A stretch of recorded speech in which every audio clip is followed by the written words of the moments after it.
What are the lies that we believe about love in today's culture? Sometimes we can say that we love our dog, we love our favorite sports team, we love our neighbor, our spouse, the creator of the universe, but sometimes Christians are often accused of being unloving when they say they oppose the LGBTQ agenda or when they vote a certain way. Well, we're going to unpack what that means, and we're going to look at some of those different issues in this episode of the Unapologetic Show.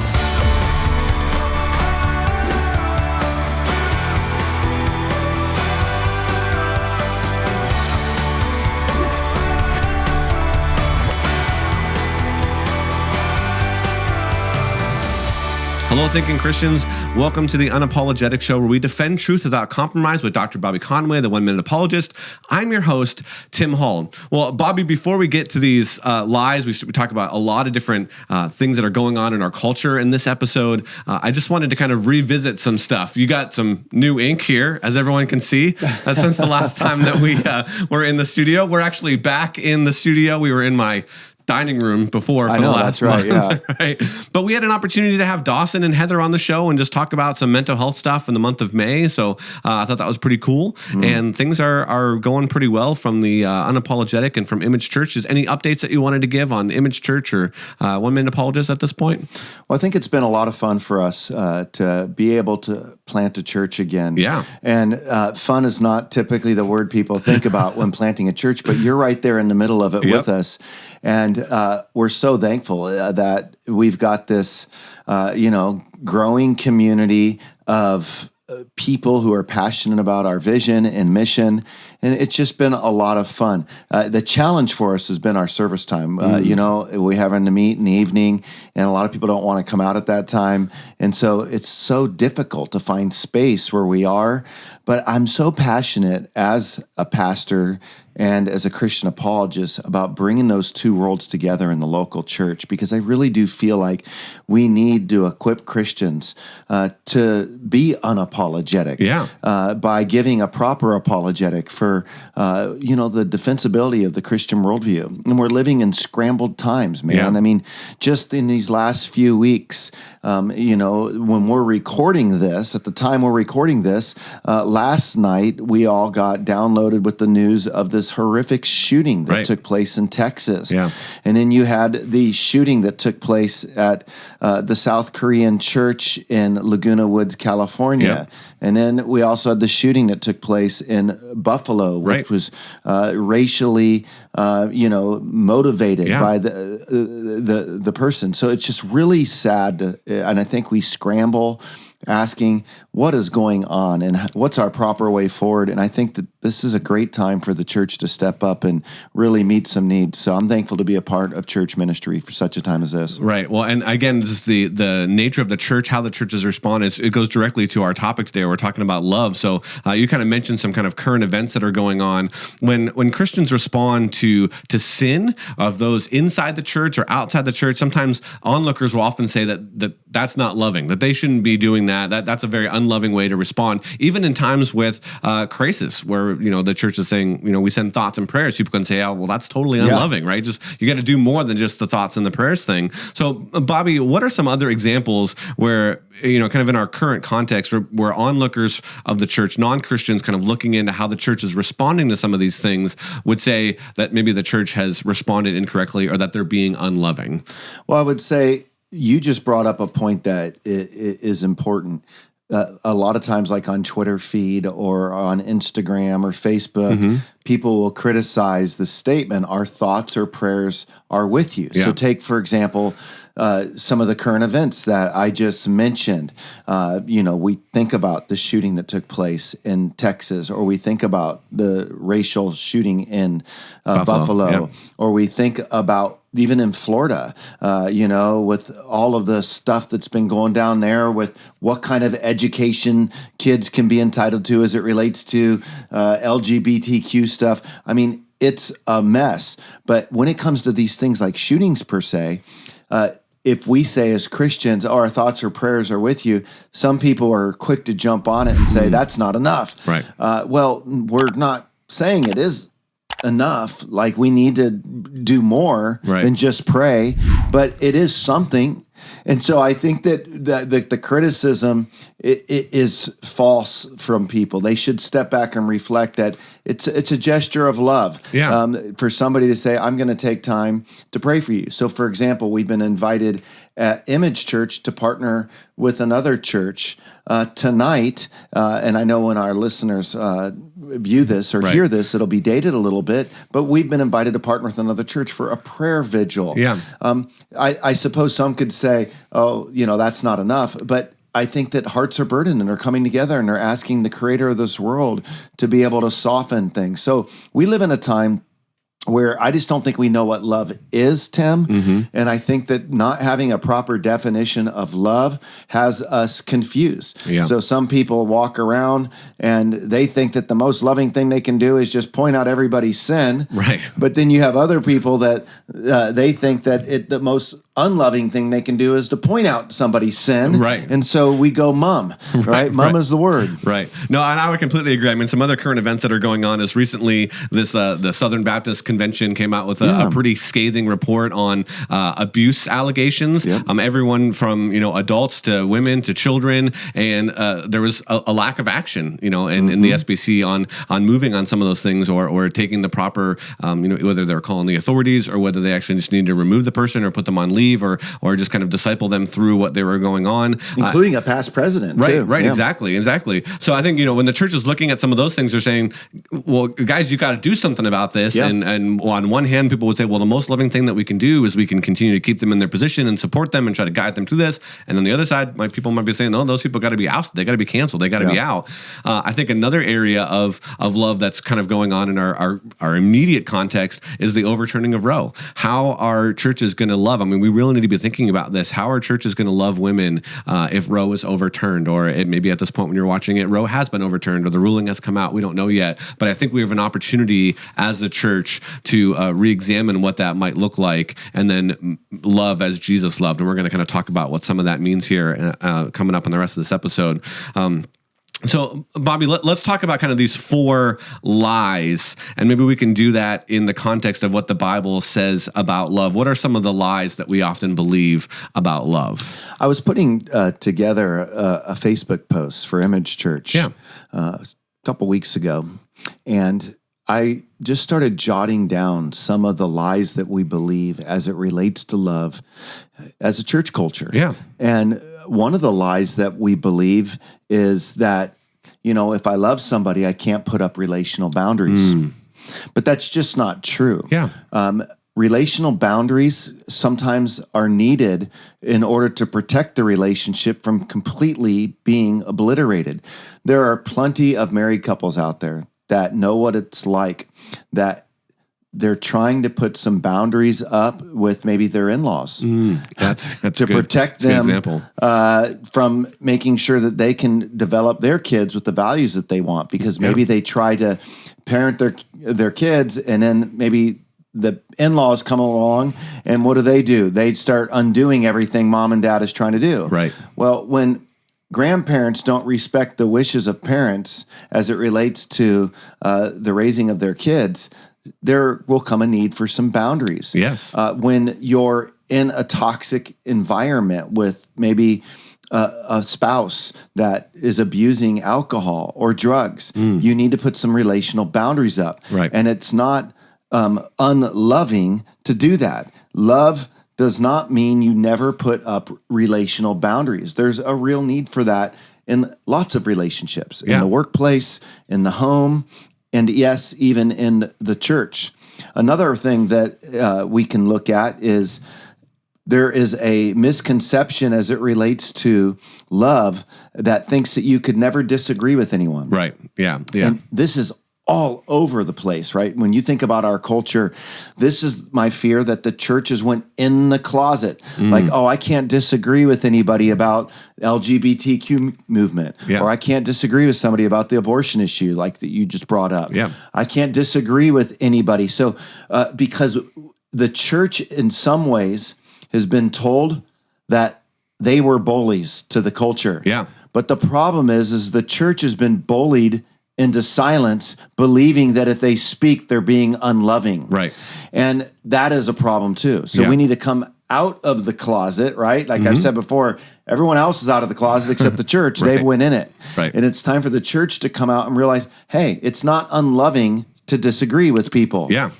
Another aspect that I talk about is I'll say, it's not unloving for you to speak out about things. Right. So people, they think, oh, if I'm loving, I'll never speak out against anything. But that's not true. Yeah. We need to speak out against things. Jesus spoke out against things. The prophets spoke out against things. The judges spoke out against things. The apostles did. And we're expected to. Yeah. If Martin Luther never spoke out against the corruption of the church with posting his 95 Thesis there on the Wittenberg Castle Church in 1517 of October 31st, we wouldn't have had a Reformation. Correct.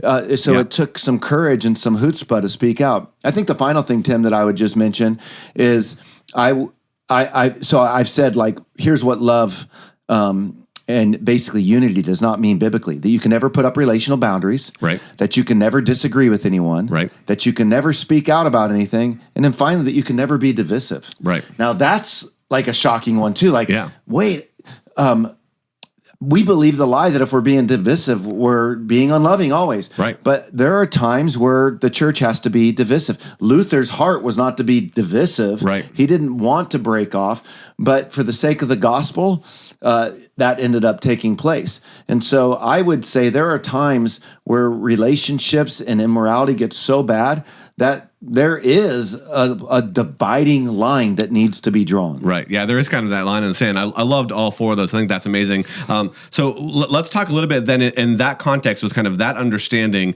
How then does the Bible describe love? We talked about some things that love may not be, right? Love allows for boundaries to be putting up. Love allows for disagreement. Love allows for speaking out. Love allows for there to be some clear lines drawn in the sand. So where would we go in the Bible to really understand what love is if we want to try to live this out?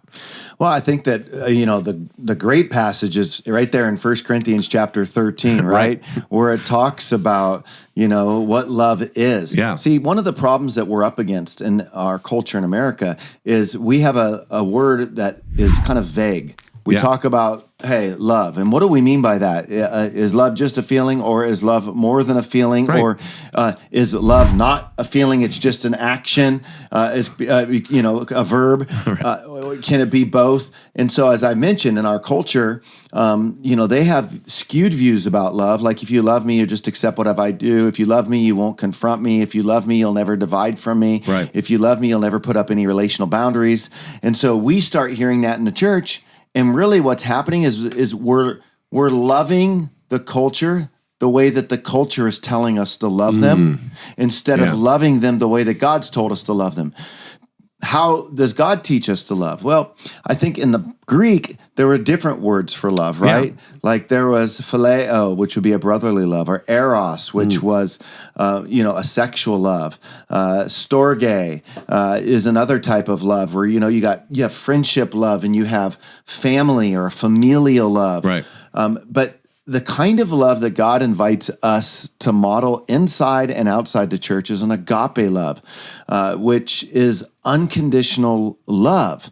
Now, this is what confuses people in the church. Wait a second. If I'm to love people unconditionally, then doesn't that mean that I am never to put any conditions up? Right. Well, yes, you aren't to quit loving somebody, like you need to want the best for somebody, but that doesn't mean there's not some borders that get put in place, because even Paul, in his great magnum opus on love in 1 Corinthians 13, where he talks about love is patient, love is kind, Yep. He's writing to a group of people that, look, the Corinthians were jacked up. They were getting inebriated on communion. Yeah. Now, I've heard of some pretty blasphemous things, but this group is coming together. You got a guy sleeping with his, stepmother. Yeah. It's just a complete disaster. They're divided. They're showing leadership favoritism. They're abusing the spiritual gifts. They are completely messed up, and Paul wants to show them a better way, a way of love. And so love, yes, it's unconditional, but it doesn't mean it doesn't challenge. So Paul was modeling agape love even when he was calling out the sin of the Corinthians for getting inebriated, for, abusing the spiritual gifts, and for all their divisiveness. Right. I mean, and again, there's several times, so we can kind of just stick in this, 1 Corinthians here. What we often do, I see, is we put our own current understanding of these words, and we're not drawing the understanding of the text out of them, right? So we're using our own subjective. We're saying, that's right.